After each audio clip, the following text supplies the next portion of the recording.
ह्या नात्यांमध्ये अडकलेत। मी राजकारणात पहिला देश, मग राज्य, मग पक्ष आणि मग नाते। मी फक्त नात्यांसाठी राजकारणातही आले, मी ह्या मायबाप जनतेची सेवा करण्यासाठी आले आणि कुठलीही जबाबदारी जेव्हा पडेल तेव्हा आम्ही संविधानाची शपथ घेऊन काम करतो की याच्यात विरोधी किंवा सत्ताधारी हा विषयच नाही।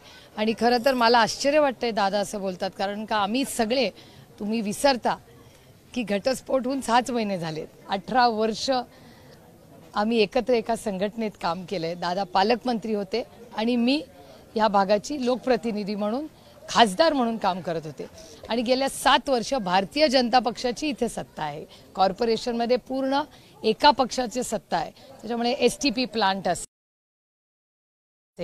कचरा असेल, हे कॉर्पोरेशनचे विषय आहेत। अर्थातच मी स्वतः त्याच्यात लक्ष घातलंय, कारण भारतीय जनता पक्ष त्याच्यात अपयशी ठरलेला आहे। त्याच्यामुळे आणि दुसरी एक सगळ्यात महत्त्वाची गोष्ट ही आहे की आदरणीय अजितदादा, आम्ही एकत्र जेव्हा होतो तेव्हा दादांची खासियत अशी होती की विरोधी पक्षाचंही काम करणारा एक खणकर नेता म्हणून दादांकडे राज्य बघत होतं। त्याच्यामुळे ही भाषणं जी आज कानावर येत आहेत, मला खूप आश्चर्य वाटतंय की मला माहिती आहे अजितदादा हे नाहीच आहेत।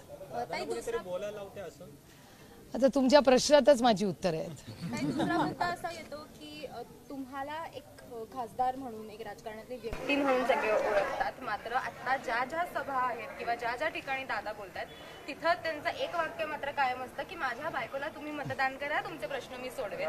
हे बोलण्याची वेळ त्यांच्यावरती का यावी?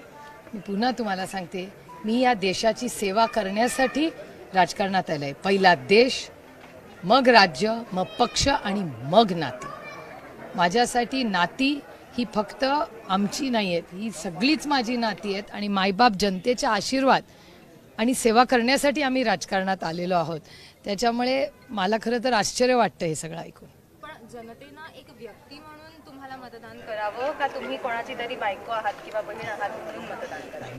लोकांनी विचार आणि काम आणि मेरिट बघून मतदान करावं असं माझं वैयक्तिक मत आहे।